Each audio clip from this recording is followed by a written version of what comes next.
Hello, creative people. Welcome to our channel.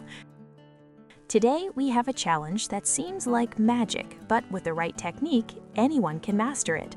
The perfect shading with soft pastel chalk. If you liked today's topic, don't forget to like and subscribe to the channel so you don't miss any new videos. All materials and colors used are in the video description. The soft pastel chalk technique should be worked on an inclined surface so that the chalk dust can run off without smudging the painting. For demonstration purposes only, I will do it on a flat surface and use a soft brush to gently remove the dust. We will use a soft pastel pencil to reinforce the sketch line so that it doesn't get lost during the painting process. Try using a pencil with a color that is the closest to the chosen chalk for painting. Take the opportunity to download the drawing's outline on our blog. It's completely free and you don't need to fill out any forms. The link is in the description. Note that I used paper with a color similar to the skin tone I want to achieve. Paper for soft pastel chalk should have texture so the pigment adheres. In my drawings, I always start with the background. Then I move on to the darker tones, going to the lighter ones. Here, I'm going to make a very dark background to highlight the art. For this, I'm using 3 dark tones: black, lead, and a lighter gray. I'm creating strokes with the chosen pastel chalk and then using my finger to fix it to the paper. Always remember to clean your finger when changing colors. I always choose at least 3 tones of the same color for each area of the drawing.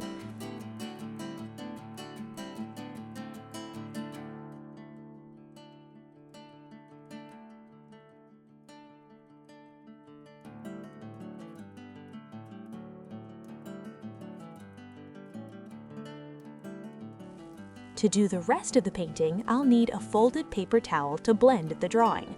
Don't forget to change the section of the towel or use a new one when you change colors. Now, let's move on to the model's face. For this, I chose 4 tones of brown skin. I start with the darkest area, which in this case is the shadow on the side of the face, and I begin blending softly with the paper towel, pulling the pigment inward toward the face. This will create a smooth transition between light and shadow. At this point, apply more pigment. Always go from darkest to lightest to build the desired skin tone. Don't rush. Keep applying layer by layer. Always remember to blend by pulling the color.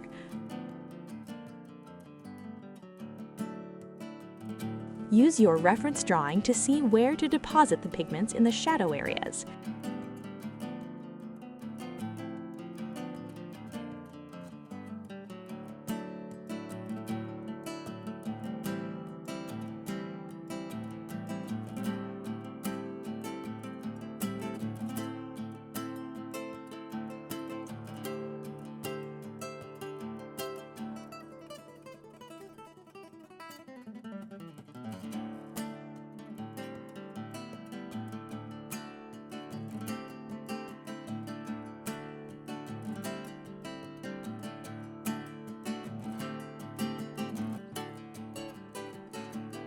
If you need to redraw the reference lines, use the pastel pencil as I did in the nose area.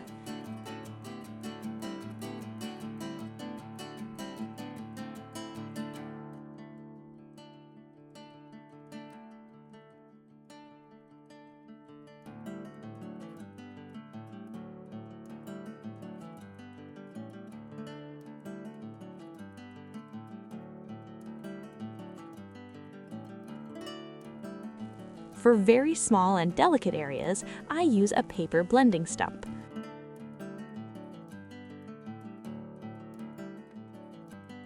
In areas where I want shine, I use a very light tone to highlight. Then, over the light tone, I build new layers of color until I reach the desired result.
If you need to blend more delicately, use a cotton swab.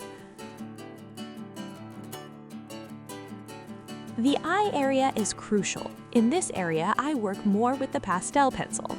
I start by outlining the pupil and fix the pigment with my finger.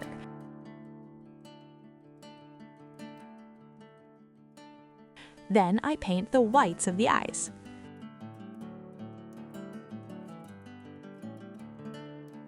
Now, let's gradually add the chosen pigment for the eyes, always fixing it with a finger.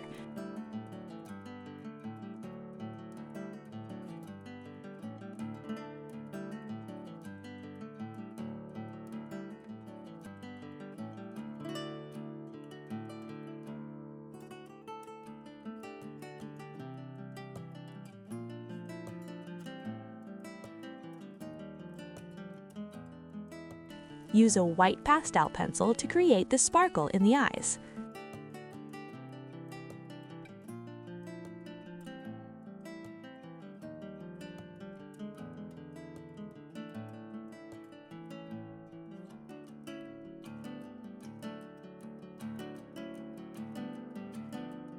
After the inside of the eye is almost done, let's paint the area around the eye with the chosen colors. Notice that by fixing the darker tone on the upper eyelid, a shadow was created below on the white of the eye. This is good. It adds naturalness.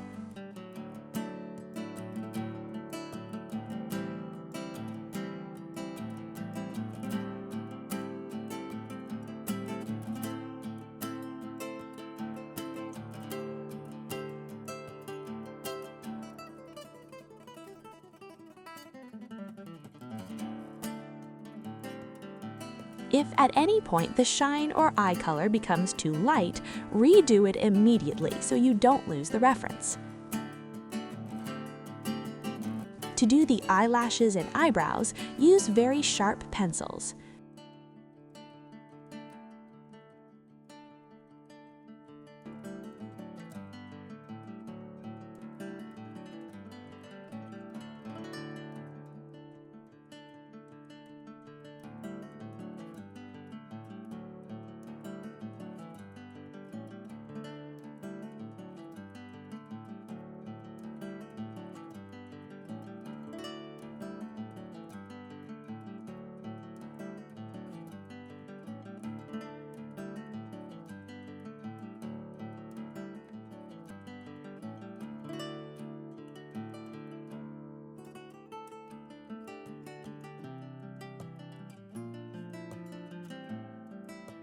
The mouth, like the rest of the painting, should be built layer by layer, saving the shine for last.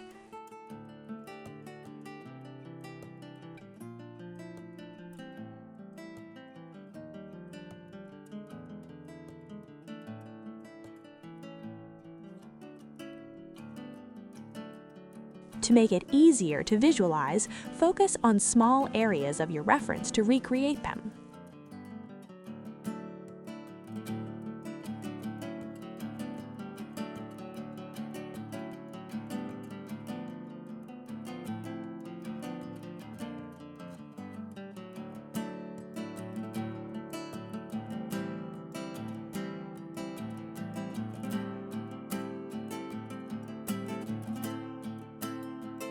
For the hair, let's start with the darkest tone and fix it well. Then we apply the lighter tones and blend.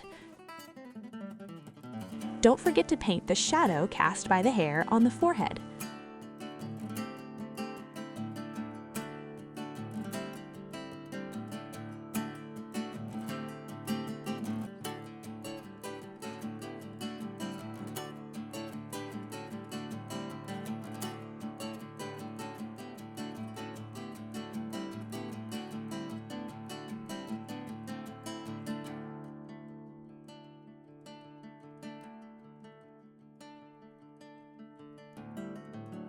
For the turban, we'll proceed the same way, but here I'll put the base color down first and then build the fabric folds with the other chosen colors.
At the end, with all areas of the drawing filled with pigment, we'll focus on the light and shadow areas to give volume to the piece. Remember, your artwork doesn't need to be identical to the reference. That's what photography is for, unless that's a specific requirement from your client.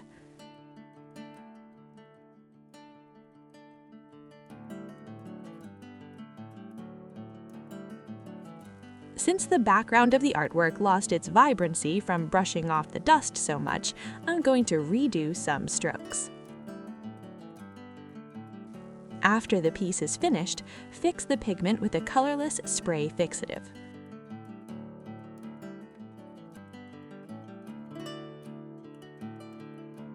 I hope you enjoyed this tutorial and feel inspired to create your own artwork with soft pastels.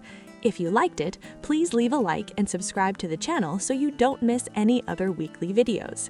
If you have any questions or suggestions, leave them in the comments. See you next time, and thank you for watching the video all the way to the end.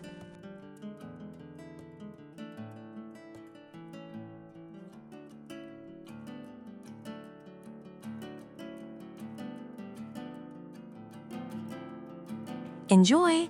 They're still free for Prime and Kindle Unlimited subscribers.